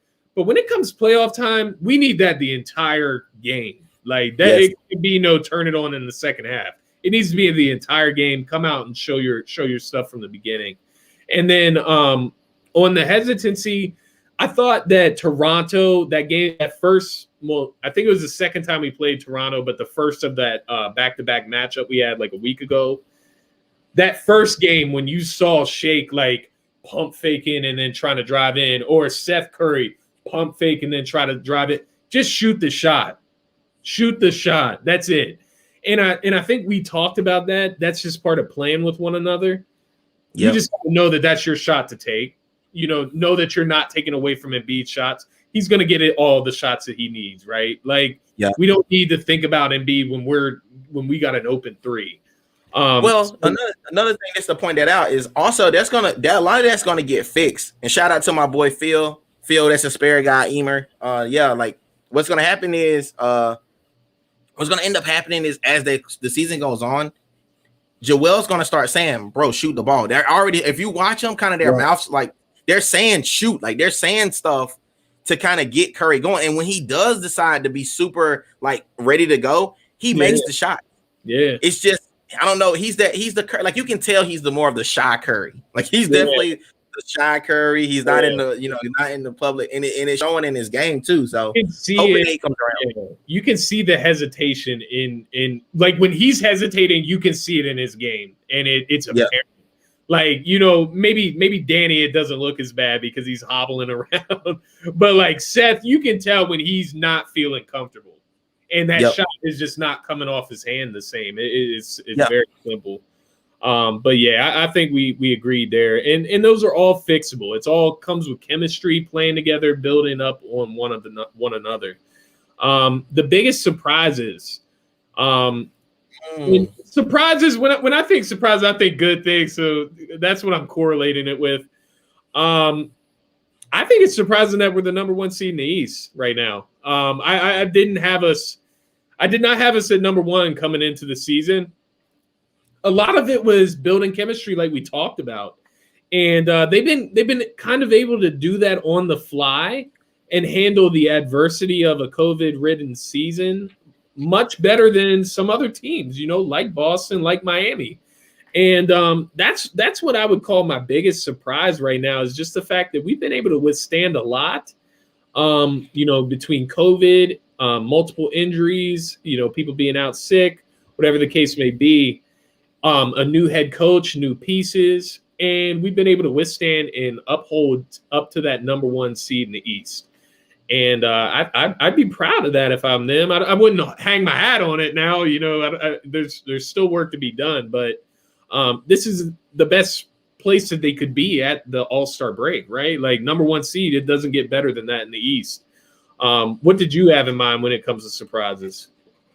The surprise, well, it really okay. So I'm not gonna say a surprise to others for sure, but the kind of the emergence of Tobias Harris and Ben Simmons. Yeah. They were people like these are guys that got thrashed last year by the media. They got thrashed by the fan base. And I saw all kind of nasty stuff being said about, paying Tobias Harris and all this stuff. And in that game against, was it Toronto where he goes off and kills them in the end, or was that Toronto or Utah? That was Utah. Yeah. So, but those same people that I follow on Twitter and I follow on Instagram and stuff, they were quiet.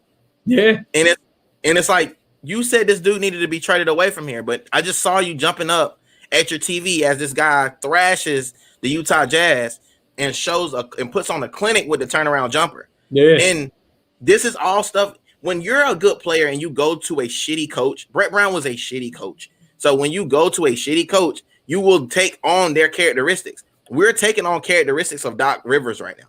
All of his teams kind of are the same. They're kind of gritty. They're very fundamentally sound. We're starting to see this stuff, and people are starting to believe. Like, don't get me wrong, it's a lot in the gameplay of the players, but a lot is in how much confidence you have is based on what your coach is telling you, how prepared you are for these games, and the moment isn't too big for you. When the moment isn't too big, like the moment is starting to not be too big for the Sixers because the coach has been there before. He's been in tight games, in big games, in tight games, and he's won them. Well, with the exception of last year with Kawhi and those guys, he's been pretty successful with good teams. So I don't. That's what I'm the most, I guess, surprised about is that more people weren't higher on the Sixers with picking up Doc Rivers and the way that they were so aggressive with the picks they got. They went and got Curry. Like I never thought I would see Curry in a Sixer uniform, right? Or Danny Green, like. They've been and Dwight Howard. Dwight Howard it's turned out to be one of the better pickups. Yeah. The 12-point game. I know it's not a lot. I know we're splitting hairs, but 12 points for Dwight Howard is major in a game that scoring is sparse. 12 points coming behind the Joel Embiid 30 piece is money. That's 42. That's straight. That's all you need. But yeah, I would agree with all that. I mean, my other surprises listed there was Tobias locking himself in as part of the big 3 in Philly. I mean, it's a big 3. It's a legit big 3 now. And I feel that he's solidified his place there. It's to the point, a lot of people were like trying to package Tobias. I know. I'm just not with that. Tobias brings the perfect balance of being able to go one-on-one, but play within the team. Like he's that kind of player that he provides that for the Sixers, where Joel Embiid is like, he gets the ball and, it's time for him to go to work. Tobias knows his moments. He picks his spurts. And I think that's that you don't get that with Levine, where he needs to take a bunch of shots, right? Like you just don't get the same output, you don't get the same flow, the same chemistry. So that's the little things that I'm looking at with Tobias. And then the other thing, and you kind of mentioned it there with Ben Simmons, but just the fact that Ben and Joel can play together. Everybody was talking about trade one, trade this, trade that. They can play together. They're playing fine.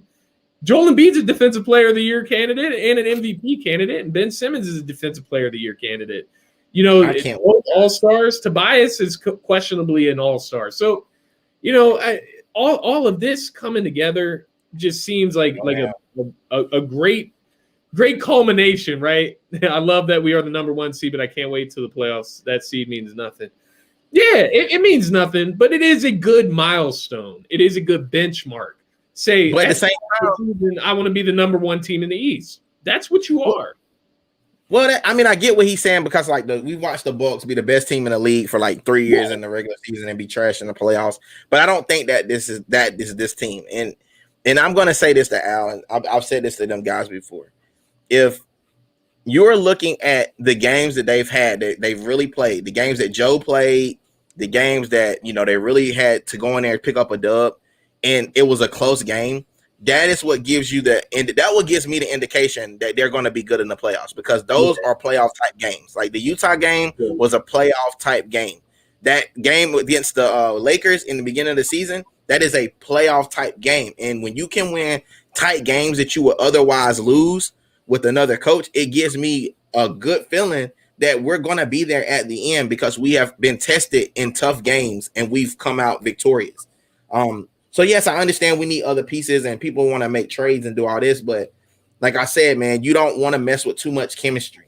You don't know what bringing another player is going to do. It's like, we don't know what the Nets are going to look like when they bring KD back, because it's going to take there's only one ball.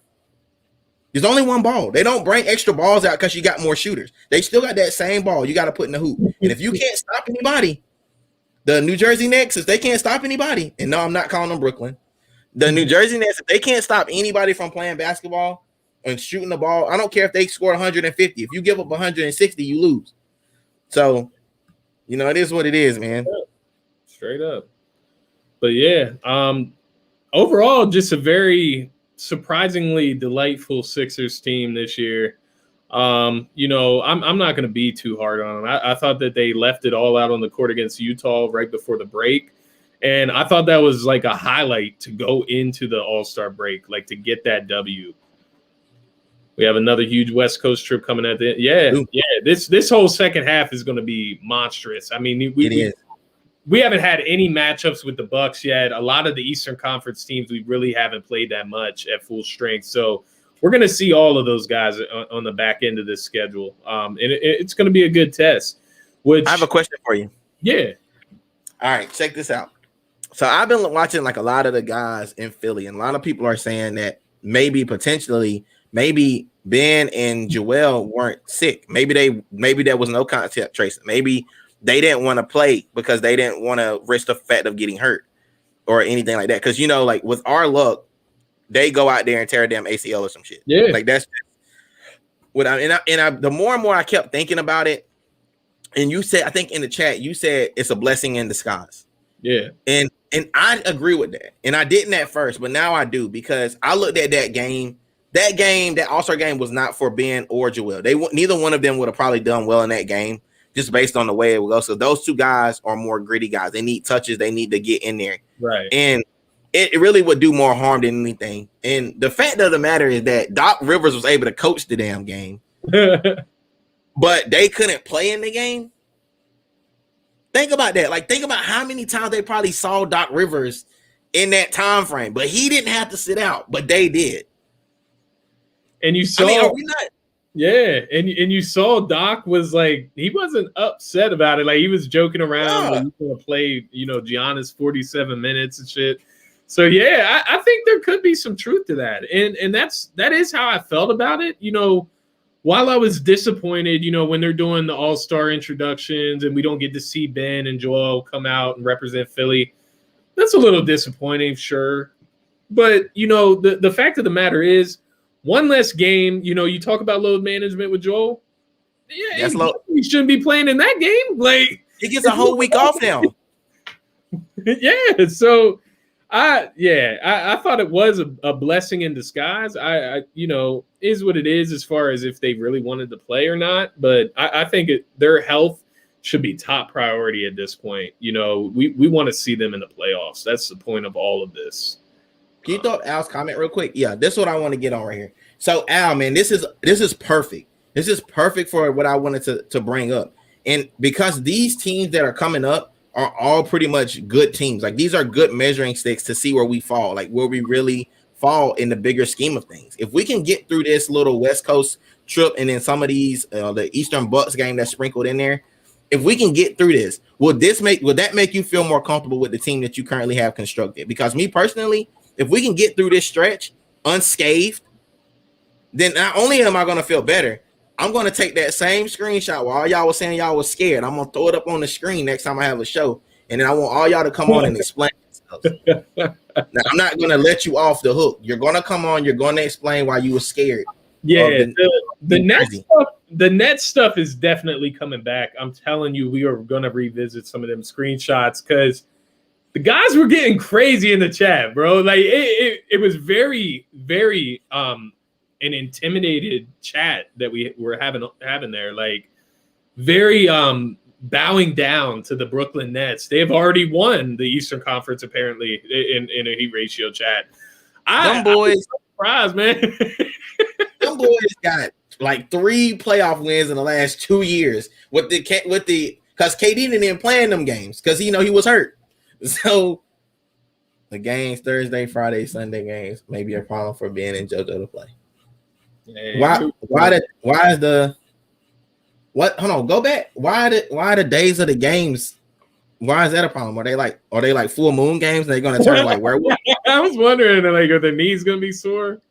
Can you explain that hit that one again, Al? I need to know why these games are gonna be a problem. Because right now, like, unless they go to church on Sundays and then Bible studies on Wednesdays, I don't know if they would miss those games for that. But yeah, I don't see the reason. But at the same time, listen, I'm not saying that I'm without discourse, as I understand basketball, and I know that basketball is a weird thing, and it's really all about the runs. It's like when you get hot, and it feels to me that after this Utah game, we're going to look back at it and say this was the moment where it all changed.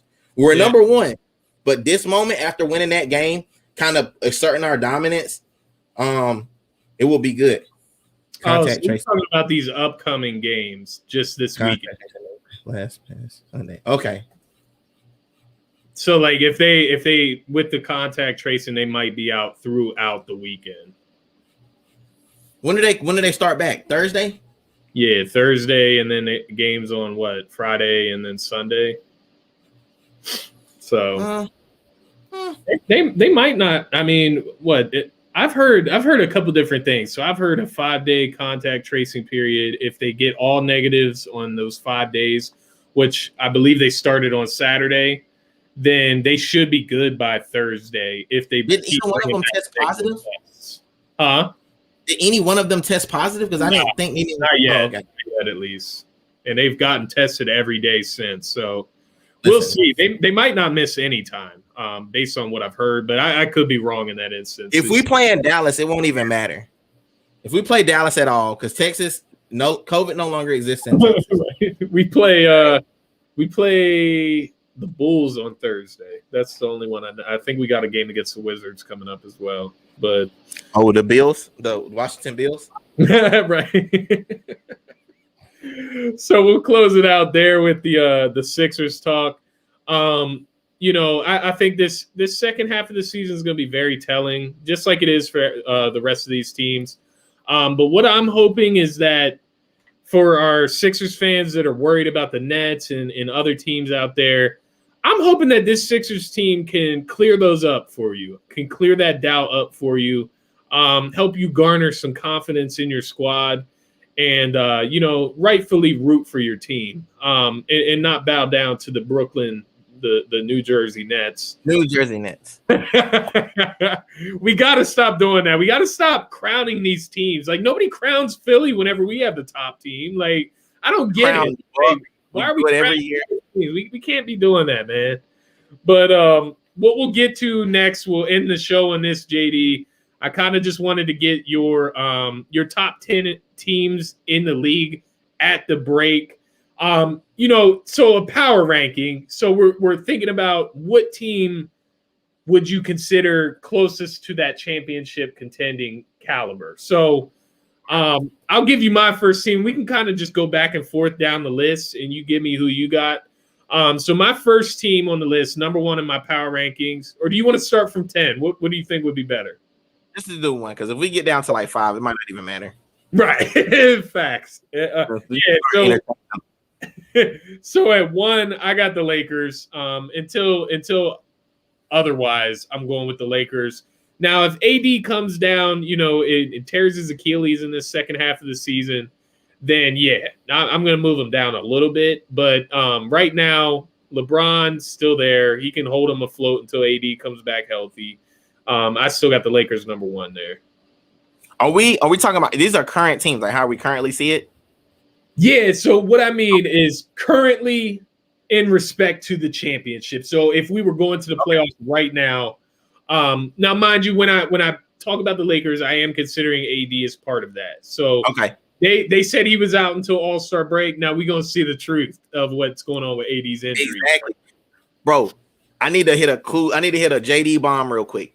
I've been telling everybody this. Like, the dude has been out for quite some time to just have it be a calf or like hamstring strain. Like, like, I'm not saying he's super hurt, but I think this is going to be a little bit of a more nagging injury for him because he's a bigger dude. Like, let's just be real. Like, dude's a bigger dude. Like, remember, Shaq was out with a messed up pinky toe, and it completely messed the Lakers up.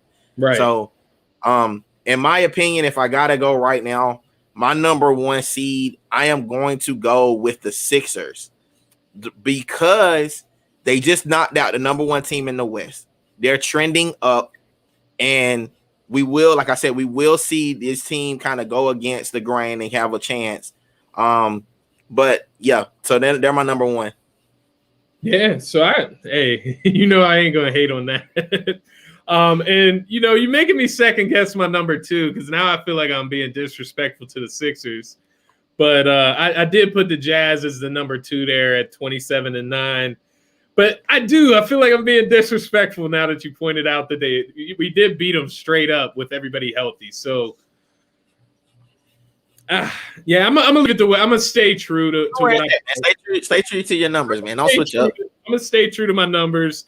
But I did have Jazz number 2 right there. Who did you have at number 2 then? The Lakers. And I got the Lakers number 2 because I don't trust the Jazz. I think it's fool's gold. I think when the game gets more constricted, the defense really starts picking up on the Jazz. They will not be doing all that pick and roll shit that's been working. It's gonna clamp down. Like, do you remember in the late before, like when the Utah Jazz were good when they had John Stockton and all those guys, the pick and roll worked until they played against Jordan and them. And then the pick and roll really wasn't as effective because everything constricts in the playoffs. Yeah, like I'm gonna go with the Lakers, man. LeBron hasn't been denied yet from getting there, so I don't think he's gonna start this year. Yeah, I totally agree with that. Number 3, I had the Sixers, top class of the Eastern Conference. So we do agree there. We both have them number 1 in the East, at least. Yep. But yeah, I think the Sixers are right there. That what it comes down to for me and everybody, and this is actually a point I wanted to make during the Sixers talk segment. The thing with the Sixers to me is just worry about yourself. Sixers fans, worry about your squad. Don't worry about the outside noise. Don't worry about what the Nets are doing if they're picking up Blake Griffin, and then next week they go and pick up, Trevor Ariza, whatever the case may be. Don't worry about these outside teams. Worry about the Sixers and the chemistry that they're building, the team that they have, the matchups that they present, the mismatches, I should say, that they present. Joel Embiid is the biggest mismatch in the NBA. There's not one person in the league that can guard him, period. There's not one person that can guard him in the league serviceably. He can drop 40 and 20 on anybody. I truly believe that in my heart. And I think when you get to the playoffs, you have a player of that caliber that can do the things that he does. If healthy, they're the team to beat in the East. I don't see any way around it. Yeah. Yeah, I'm right with you, there, Phil. I'm with you, Phil. That's spot on, dog. There's no easy matchups. right I mean, there. even without the shooting that they say we don't got, like I just believe that you know how everybody always says, they always say that you got to be afraid of the 3-point shot because it counts more as the two. But what happens when we figure out how to play defense on it? Then Yeah, what are you gonna do to us? Are you gonna drive the ball on us with Joel down there and Ben and Tobias and Dwight Howard? Are you gonna drive the ball then? Because then we're right, too long. So you right, better hope you start making threes on us. That's your only real way to beat us. right. Like really, I mean, to be honest with you, you gotta hope and pray because when they clamp And, down and they constrict, these teams look silly. Like Donovan Mitchell looked silly the other night. and that's the When thing. You look at the Jazz. How many threes did they hit in that game just to stay in the game? it was a lot, man. They had like Over. 21 to beat. They had Yeah, 21 threes at the end of that game, and they yeah, still lost. yeah. So I mean, you look at the pedigree. It's like you have to be perfect from the 3-point line to beat us or to even be in the game, right? Listen, So and this is crazy. I want to throw this out there because this is for the New Jersey Nets, real quick. If you're expecting to hit all these threes on us, what happens when you have a bad game, a bad shooting game, and there's trees in the hole? stretch. The only one that is able to really drive the ball like that effectively in the trees will probably be KD because he's 7 feet freaking tall. I mean, period. Like he is a nightmare, a matchup for anybody. And I'm just going to throw that out there. He is he's probably the best we've ever seen at this size. And he creates such a matchup problem for anybody. But that's going to lead me to why I think that they're not the number 3 team. Because there's a chance that they're off and they don't have enough leadership to get them past it. Because the leadership is in Phoenix with my boy Chris Paul. CP3 has proven time after time after time after time that you can put him on a team with 4 7th graders and a 5th grader and he'll still get to the playoffs. He's built like that. Like the dude is absolutely, he's a problem. He's a floor general. He's going to always be there. You can give him the Partridge Family and he's still going to go out there and win. He does not care. Like Chris Paul and I'm telling you, when it's all said and done, watch how these numbers flip. At the end of the day, watch this. This after the break, I don't know how many games ahead they are right now, the Utah Jazz, but they just took a loss. All it takes to start a streak of losing is one loss. They got the one loss. We might have showed somebody how to beat them, and then they got to play, and they're only a little bit ahead of the Phoenix Suns, who are getting hot. They're getting hot right now. Right. So it's all about trends, man. Like I'm telling y'all, pay attention. Phoenix gonna end up in the top 3 of the Western Conference teams coming into the playoffs. Yeah. At me if you want. Yeah, and I love the beautiful segue there because I had the Suns as my number 4 team in the entire league right now.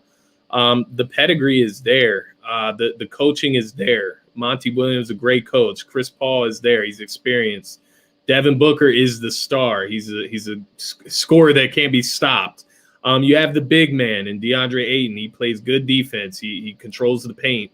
And then you have the role pieces, right? So they have a very good structure in place there. I did put the Jazz over them because I think the Jazz have pretty good structure there as well with the shooting. But like you said, you have to be on, right? Like you have to be hitting.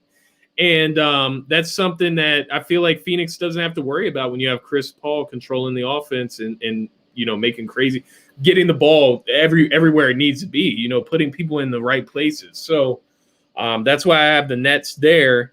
Well, I guess I'll let you go with your number 4 team first. I won't skip ahead. We just flipped them. I got Utah. Okay, so you got Utah as 4, and then at 5 I had the Nets. So I have the Nets at number 5. I'm with you with the Nets at 5. Yeah, that's I think that's fair. A lot of people will probably have them over the Sixers. We'll probably have them over the Suns even. But the Nets are the Nets. I think they are a dangerous team. I'm not going to sit here and act like they suck, but defense does matter. And everybody that keeps talking about the 130 points a night, revisit that in the playoffs, see if they're averaging that, because that's not going to happen. And I don't care who you have on your team. You know what I mean? Like at the end of the day, the Golden State Warriors with Steph, Clay, and KD still had to play the best defense in the league to win the championship. So I'm just not hearing these fallacies about defense not mattering in today's NBA or whatever the case may be. It matters. And I'm gonna throw out this one thing on the Nets, and I'm gonna let it go. And everybody's saying, well, how can you add KD and they get worse? And it's called addition by subtraction. It's a very common term used in basketball that we use. Adding KD and letting KD get his man doesn't hurt you. It's just you can't let Kyrie and Harden get their man, because that's the difference. Addition by subtraction. It's you allow that man, because you don't know what the mental game for Kyrie is, because seeing KD come back may let him know I'm not going to get as many shots. You don't know what that's going to do to his mental. Right. He's clearly not as mentally strong as we think. He's, like I said, he's the Kanye West of basketball right now. Like, unstable. He's just picking up and leaving, decide he don't want to be there. Let's say KD comes back, fully healthy, ready to play. He goes on a tear. Let's say he goes on a tear. He's 40 point a night.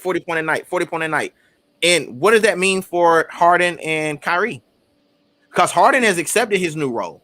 Yeah, and he's done great. That's why I say that is kind of, it is eye-opening that Harden can play this way. Yeah, if he can play defense this way and assist the way he's doing, he moves into a different echelon of player. That moves him into a position more like a Chris Paul, because he's dangerous offensively and a floor general. But Kyrie is the issue. And I say that to say this. Kyrie is the problem because he is a basket case. And you don't know if him not getting his shots or him not being in the limelight is going to create a problem in the locker room. It's like in anything else. Like sometimes three big ones, sometimes it's better just to have the two. Look at the Bulls. Look at the Bulls all those years. You know who the man was on those teams, and they had distractions like Dennis Rodman, but it was because Michael was such a great. KD isn't Michael Jordan. I'm sorry. Like LeBron is like Michael Jordan. LeBron can handle those off the court distractions and get everybody kind of on the same page. That's the difference. Yeah, that's it. Yeah, I totally agree with you. And I like how you mentioned Harden there, because I do. I like the way he's playing with Brooklyn. And it's actually a way that I didn't see him playing. But, to each their own. Like I'm glad that he's improved. But you still need Kyrie to make that shift. And it doesn't seem like his personality is changing anytime soon. So we'll see. You know what I mean? And the same could be, we mentioned KD coming back. But, KD at the end of the day, he's had a hamstring injury this year. What was it before that? An ankle. Achilles. Was the Achilles. So we're not 100% sure that KD is going to be KD throughout the rest of this season. We don't know that KD is going to be around throughout the rest of this season, because what have we watched with guys like Clay, with guys like DeMarcus Cousins? They injure that Achilles and then they injure it right? Another part of their leg goes again. It's all attached, man. And the strain, because your body overcompensates. People don't. I tore my ACL in college, and when my body started overcompensating, so I started having issues with just strains in my my hamstring. And then if anything happens near that Achilles, that's whatsoever, calf strains, you get ACL stuff starts happening, because it's all the same. It's all connected. I hate that for KD. I'm a big KD guy. I like KD. I think he's one of the most pure scorers we've ever seen ever. And we probably might not ever see another player as skilled and as tall as he is. But that's just the reality of injuries, and injuries cost people their careers, and that's just a part of the game, I guess. I think, I hate to be the guy that says that about KD, but that's the thing. Whenever people are judging the Sixers, they talk about if Joel Embiid will be there, if Ben Simmons will be there, if they're healthy. So we can have those conversations about that, and we can have those conversations about this as well.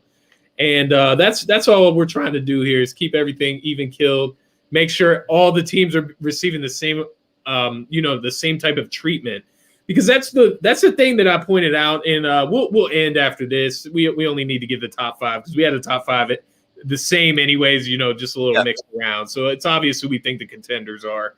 Sure.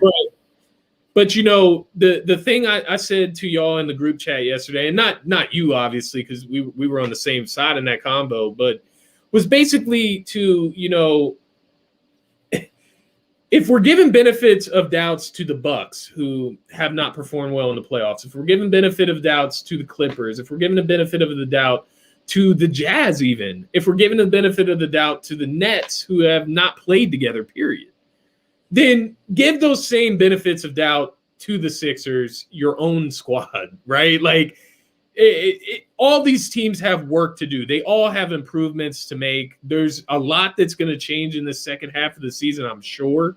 We're going to see some teams pop up that we didn't expect, I'm sure. But just understand that none of these products are finished. We have not seen the finished product of the Nets. We've not seen the finished product of the Sixers. So just keep that all in respect when you're talking about these teams and thinking about your squad and thinking about the chances here. Because this season it has not played out yet. Nothing is set in stone, and there's a lot of basketball to be played. But I'll leave it at that. Did you have any closing notes there? Anything else you wanted to say tonight as far as what we've been talking about? I think pop up Al's comment real quick. I'm not going to talk about it, but I want to put it up there. So Al, I think this should be a good Twitter poll. I think this is a great Twitter poll. Put this up as a Twitter poll, Al, on the Heat Ratio page, man. This is a great Twitter, man. Al is a great basketball mind. Yeah, a great basketball mind. Like, this is a super huge thing we should talk about. What big three is better? And what better way to do it is using one centralized player and using two other guards to, convey what that is. Because a lot of times we get caught up in, what have you done for me lately? But KD, go ahead. Oh, yeah. I was just going to say my direct argument to that would just be that Clay was probably a better fit. Harden might be the better player, but Clay would be the better fit. And Steph is better than Kyrie, so I'm not going to even talk about that. But that would be my argument. Clay straps the hell up on defense, and he stays in his spots. He knows his spots, and that's all he was there for. And he can get hot on you too, man. Clay could get hot on you. He can change the complete game, and that's it. But man, I appreciate you letting me come on, man. I'm gonna be real brief. You guys, listen, go hit the subscribe button. Go hit the bell, so you can know when we go live. We love interacting with you guys. We love having these conversations with the Jenners of the world, with the Brooklyn Nets. New Jersey Nets guy. Yeah. We love talking to the guys that love talking about Ohio State, man. As much as we give people hard times, man, we love the comments. It's nothing but love, especially on our end. And if you feel like it's something during the week you want to talk about, hit us up. I'm always down at it. At me on anything. I'm down with it. Yeah, that's exactly what I was going to kind of mention there as I heard you speaking was, I know we cover a lot of Sixers on here, and it's an NBA podcast. So if you have your favorite team you want to hear us discuss, you want to know about a certain topic with your team, shoot it over to us. We'll get it on the show. We'll make it a segment. We'll talk about it. We talk about the Sixers because that's what we want to talk about. But we do want to talk about what y'all want to talk about. So bring it to us. Let us know. We'll discuss it. We'll bring you on the show. We'll let you get into it. It's whatever. That's what the show's for. And the 76ers are being talked about nationally now. Like in the years past, they weren't talked about nationally. So, that's why we're talking about the Sixers. So they've had drama with Mitchell. They had that going on. Then they didn't play in the game. So right. They've been in the news. Like, it's not like we're just pulling these guys out of our behinds. They've been in the news. Like, we talk about the Nets because the Nets have been in the news. Kyrie's still doing basket case type stuff. So we're talking about him. So that's why we're doing that. And like I said, I'll definitely go make those posts, man. You guys, I will be in somewhere in the Twitter sphere since I know how to use it now. And I'm just not tweeting everybody. I'm sending direct messages when I need to now. So I know how to use it a little bit. Shout out to you, my man, Jamar, JD Oracle. Thank you for coming on the show once again, sharing your knowledge with us. Like my man said, be sure to go out, hit that subscribe button on the Heat Ratio Sports YouTube channel. Turn the notifications on. Be there for every show. If we go live, we are going to start putting out a lot more recorded shows as well. So you can always catch up with the recordings on that channel. But yeah, whenever we have these live shows, we want to get you guys involved. We want to put your comments on the screen. We want you guys to have a voice on our shows. So join this wave with Heat Ratio Sports. Hop on the coattail, ride.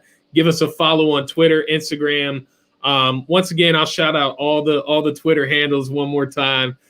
We have at Heat Ratio Sports for the Heat Ratio Sports page. Definitely want to give that a follow on Twitter, Instagram. You can also find us on Facebook. You can find me at Scotty Drown. That's going to be my personal page. That's where you'll find all my takes, all the stats I'm pulling up. And then, of course, my sports page. That's where you'll find all the content from this show. And that's at ST Philly Sports 1. And, of course, go find my man JD on Twitter at JD Oracle _2TW. Yeah. Thank JD for another successful show. That's going to be it for this one. This is Scotty. Check us out Friday. What was that? Check us out Friday, 2TW, my girl Carm and Terrence. Man, we're going to be on. We're going to live and indirect. We're going to be on there Friday night. I know it's COVID. Y'all ain't got nothing to do. You might as well get in there. And until you like Texas and they just say no more COVID, hey, get in there and get with us. We're going to tap in and we're going to get live on y'all. Exactly, man. Thank you guys for tuning into the show. Be sure to check out all the other Heat Ratio Sports content. For this episode, that's going to be it, guys. Thank you for tuning in. Thank you, my man, JD. All right.